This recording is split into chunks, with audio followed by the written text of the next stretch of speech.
All right, got a video over what was called the group assessment. I would also like to point out there was multiple versions. I'm gonna go with the one that was 288. I think most of the ones we handed out were 288, but if yours says 388 or 305, I think were the other two numbers, there's gonna be some discrepancies. It should still help you, but like I said, I think, actually, I believe I think yours should say 288 if you're watching the video. All right, so anyhow, this one is about these prawns in the Puget Sound in Seattle. And I just made this up, but they found a new version of it called an octoprawn.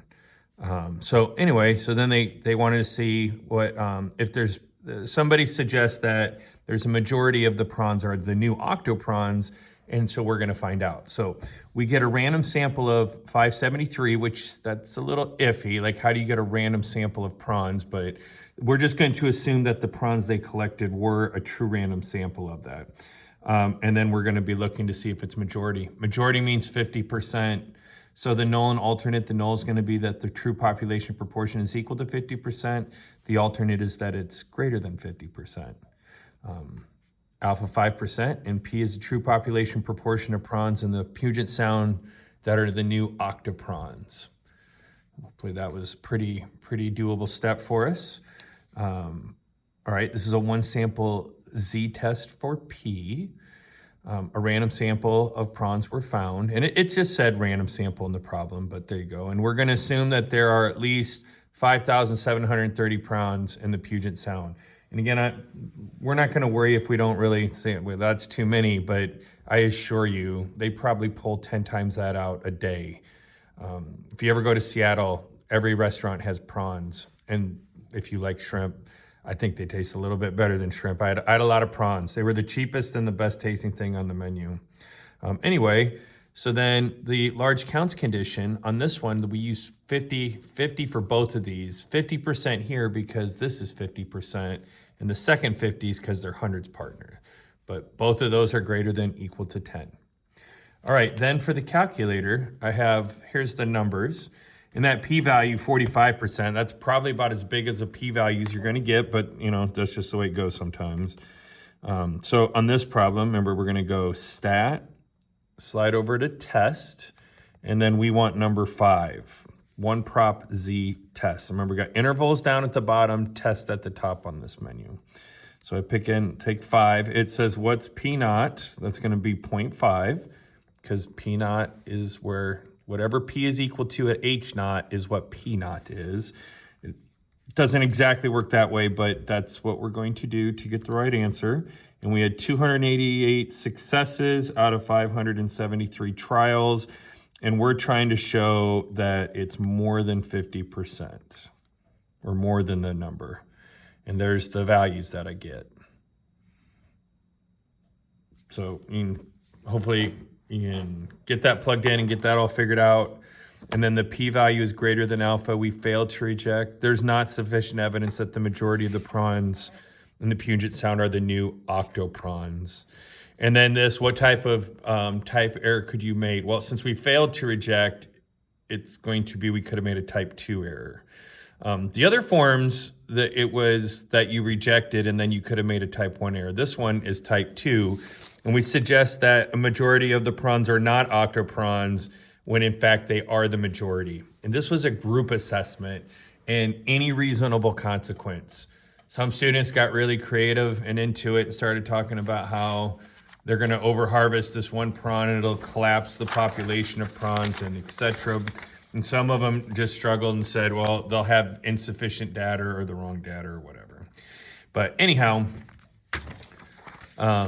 there's the first one. Now the second one is about avocado farm, and this Green love Grandma's avocado. Grandma wants to have the most, or wait, she's concerned that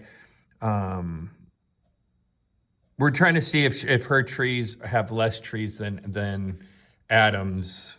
I don't remember the exact thing. Adam's Amazing Avocado Farm. Now on this one, we had a little bit of issue where it said, well, Grandma wants to know if she has the best, so we should be searching for it to be more. But what's happening is It says in the problem, if she has evidence that she's not the best, then she's gonna buy this more expensive fertilizer. So we'd be actually looking for proof that it was less instead of more. But I kind of understand, but I don't know. Also on the test for, this video is new, or anybody, I guess this is an old one. The test that is brand new for y'all. I made sure it was very clear what I was looking for. Sometimes it even just says the word in it, and there's no reason for you not to understand that. But anyway, so the state step, mu is going to be equal to 140. The alternate is going to be that it's less than 140, and mu is the true population mean. Number of sellable avocados from grandma's avocado farm. From the trees, probably, of the avocado farm, but that's what I got on the paper. All right, this is a one sample t-test for mu, not z-test for p, because it's a means problem. A random sample of 100 avocado trees. We assume there are more than 1,000 avocado trees. I have no clue if that'd be like the largest avocado farm in the entire planet. I'm not even sure avocados grow on trees, to be honest with you, or it's a plant. I think it's trees. I probably Googled it, but who knows? But we're not gonna, oh, and it really should be at least. I'm gonna go ahead and do the last one, say at least. I'm trying to fix these. No bother. Oh, well, we got it. So, and I won't be counting off if you put more than, because of my errors. But on your AP exam, might not matter. I suggest it would matter. We want to go with at least. All right, and then look, we like this one. When it's a means problem and it's a statistics one, we have to give you sample size bigger than 30 and no box plot. And then plug these in and get these values. Well, degrees of freedom, by the way, that the calculator doesn't tell you that. You need to remember on a means write-up, you have to include degrees of freedom. So on this problem, I'm gonna go stat, test 2 for t-test, and I need to pick the stats half of it. The data, that's for a different type of question. That's fixing to come up here in just a minute. So mu is 140. X bar from the problem. So the deal is her average was 136. Now, but the deal is so that's lower, but is it lower enough that we would say we have the proper evidence? So anyway, so that's what goes in the calculator. At least I hope. We'll find out here in a second if I got the same numbers. And we did. We got the same numbers as what I have written down, so that's good. So the t is negative 2.97, almost negative 3. The p-value, remember it's p-value, even though it says p on the calculator, 0.0018 degrees of freedom is 99. And then I just have this, if you typed in everything but you picked the greater than side, that's the p-value you would get. That is clearly not the correct answer. That's just a note that I made to myself so that I can help me grade and figure out what students were doing wrong. Although it's just the hundreds part, and I probably didn't even need to write it down. But since the p-value is less than alpha, we reject and null. There is evidence of the alternate, that grandma's avocado has less saleable. I don't know. We're gonna have to skip that one. Sellable would be, I guess. I don't know. I don't spell so well, but that's not a spelling error. That's something else going on there. But sellable fruit, then Adams Farm. So there's the conclusion. And then it was, she asked you to decide what she should do. Okay, so this one is a slightly different follow-up question. So what does she do? If she has convincing evidence, then she should switch to the new fertilizer. And it's going to cost more, it's going to cut down on her profits, but either by a point of pride or a point of advertising, she's either wants or claims to have the highest producing avocado trees of all her competition. And now she has evidence that she's lying about it, so she needs to fix that. So switch to the new fertilizer. All right. Oops, sorry, I bumped the camera. Let's see if we get that stuff. There we go. All right, so in this next one, we have 10 schools that have similar demographics to independents throughout the United States. And then there's their results from the AP exams. And then we'll say that Mr. Hughes averaged 4.00 on the 2022 test. So that's obviously, I mean, that'd be very difficult, but I'm not going to put a number that makes us look like we're stupid, right? So my Stats Ninjas got a 4 average on the test. And I want to brag and to showboat around the room during professional development. But I know I better have a little bit more than just, we had 4 and this is what 10 schools got. So I want to see if I have convincing evidence that my scores were higher than everybody else's, that were of similar demographics. So, well, hopefully demographics meaning everything, like the education of the parents of the students, the income of the parents, the race of the parents, all of that is part of demographics. So schools that look a lot like our schools, there's what they got. We got 4. I want evidence that we are better. I mean, I know we're better. I want evidence to show that. So the null is going to be that mu is equal to 4. The alternate is going to be that it's less than 4. That theirs is less, because ours is 4, we're trying to show theirs is less. At a 5% significance level, mu is the true population mean stat scores for students in similar situations at an IHS, or similar demographics or situations, that's fine. All right, and then here we go. I know you're very happy to see this. And get ready, because that's coming. Just like this one. This is actually very similar setup to the test. So proportions right up, means right up. So stats, means right up with data, and then type 1, type 2 error. So anyway, so random sample of 10 high schools with similar demographics. We assume there are more than 100 schools to sample from. So I'm going to assume there are at least 100 schools that have the same demographics as us, or similar demographics to us. And since the sample size is less than 30, and it's less than or equal to, I'll go ahead and slip that in there too. I don't think you would even have to put that in there, but what the heck. We look at the samples, singular possessive samples distribution. The sample here shows no strong skewness, no outliers, no reason to doubt that the population is approximately normal. Remember, we have the random condition because everything's garbage without it being randomly selected. This 10% rule is for independent random sample, or that the random samples are independent of each other. And this is to ensure that the sampling distribution is approximately normal. So if the sample size is big enough, check. If the population is approximately normal, or we have no reason to doubt that, then that checks that box as well. All right, so calculator on, stat edit, and I've went ahead and plugged these in. Make sure you're careful. Also, when you get to the last one, that says L sub 1 parentheses 10. That means that's the 10th bit of data. And we have 10 pieces of data to type in. Always double check that. And then for the graph, for this graph right here, for the box plot, I hit second y equals, go to enter. And again, I've already did this one to check on it, but turn it on and pick the box plot that has the little dots for the outliers. And then zoom 9. And then there's the graph. And it's not a perfect representation of it, but it makes sense. Also, don't forget to label your x-axis. Oh, and you can use the trace and the tick mark. See that little tick mark? That's at 3. So I got that one in there, and then I just kind of went from there. But you can go trace 2.73, so that needs to be the left of 2.75. Just use the trace, make the graph make sense, but do the scale first, then draw the box. Although I have to tell you, I'm not in love with this scale here. Look at the gap here versus this gap. Maybe we'll fix that real quick too.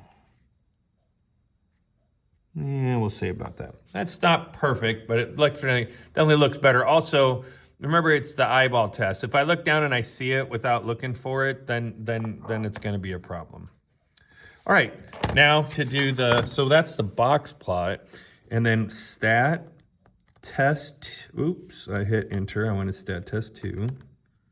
So stat test 2. This time we're using the data half of it. And notice it doesn't ask us for X bar and S of X. It calculates that for us. So we do have to tell it what mu naught is. And we have to tell it what we're looking for. In this one, we want less than.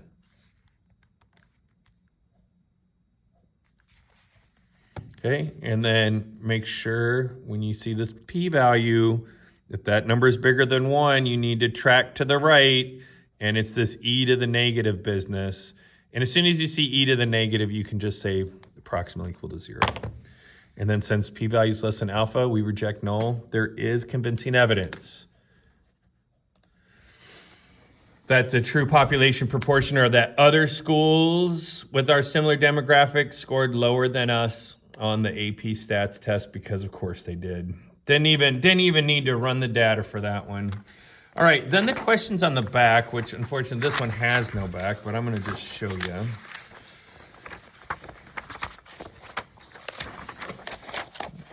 It looks like this, except like I said, I'm actually going to not use this one necessarily because I don't know if this is even the same answer because it's from a different form of the test.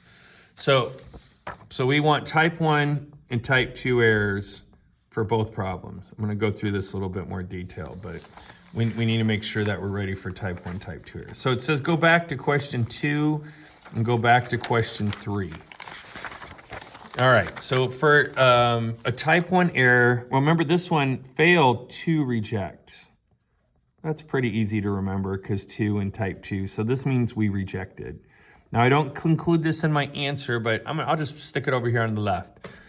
All right, so a type 1 error is when we reject when we shouldn't have. So over here, we rejected the null and we said we did have evidence of the alternate. So the evidence suggests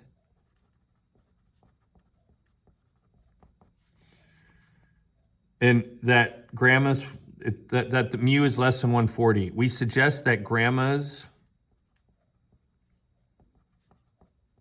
avocado trees underproduce atoms. That's it. That's what we suggested, when in fact they don't. Okay, that's the, here, I'm gonna give myself a little more space. That was silly to put that close. Okay, so that's the error. Evident, and remember the error isn't a math mistake, it's the data done us wrong. So the evidence, so we rejected the null and we had evidence that the mean was less than 140. But and you can write it like that here, right? But mostly it's gonna be written like with just context. All right, then you have to come up with the consequence. It's not going to prompt you for the consequence, but you got to know that that is part of the description of a type 1, type 2 error. And again, that is awesome for us because everybody in the world but us will miss this, and we're gonna get it right. So anyway, what's the consequence? If we suggest that grandmas are underperforming when they're not, what happens? She buys the new fertilizer. For those of you not in my class, you don't know how bad my spelling is, but thankfully I got the word right there. She buys the new fertilizer that costs more for no reason. And you can call that in the wasting time and money. Not really time. We'll just say wasting money, right? She's going to buy the more expensive stuff that's going to cut in her profits or make her start charge more. But it's definitely the wasting the money is the underlying theme. But what's within the context of the problem is she buys this new fertilizer and there's no reason to. Okay, now when I have you write both the type 1 and a type 2 error, don't try to like up here I said, okay, type 1 is when we rejected the null, right? And then we said, when we rejected the null and we said the alternate, we had evidence of the alternate. Okay, when you have to write them both, just go opposite. Don't just use this to make your next answer. This one was, we said the trees underproduce when in fact they don't underproduce. So this time it's going to be evidence suggests the trees don't underproduce. when in fact they do.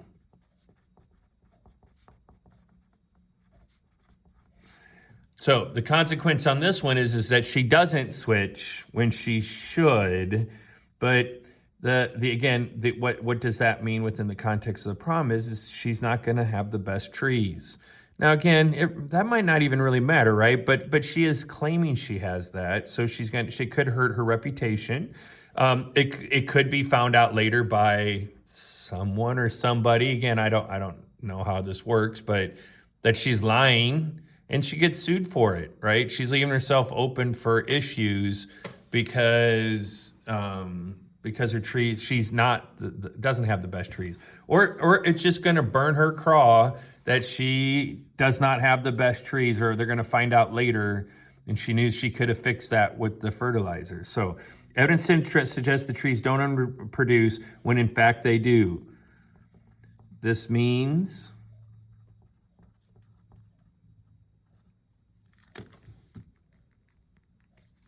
that grandma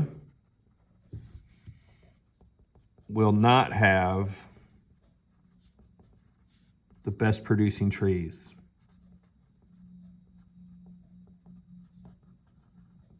And it will hurt her reputation, I'm going to go with.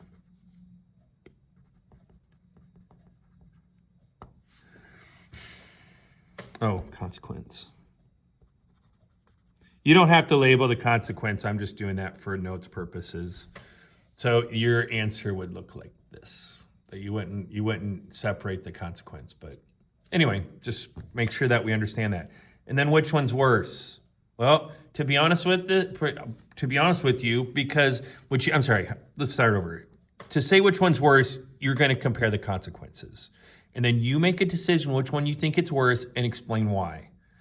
There is an answer that I think is the most correct, and it's what I'm going to write down on my answer key. But we will actually have to read through each of these questions and then make a determination on which one we think. Do we think it makes sense? So here, if you said this one's worse because grandma's going to waste money and cut out on her profits, that's great. I'll take that one. If you say this one's worse because a ruined reputation is worse than a little bit of lost money, that makes sense too, right? But on this one, it doesn't say like she's going to close her business if we find, we say we are and we're not. This one's a little bit more obscure, which is both good and bad, because it's going to be harder to make a decision. But as long as you make a decision that's reasonable and back it up with a good statistical argument, you will get full credit for it. So I'm not even going to write this part down because it kind of depends. It depends on what you think. So anyhow, that was the test. That was 3 write-ups. Now I wasn't writing them, but we got through explaining all of them in under 25 minutes. So you have 45 minutes to write all this stuff out. And I'm telling you, if you're ready, you will have time to spare. If you're not ready, you're going to have a lot of trouble finishing this test in time on purpose. It's not a happy coincidence. Remember, timing of the test is as important as the knowledge and the material is at this point. So please be ready for the tests. And it's a lot easier to grade good tests as well. So you do your teacher a favor.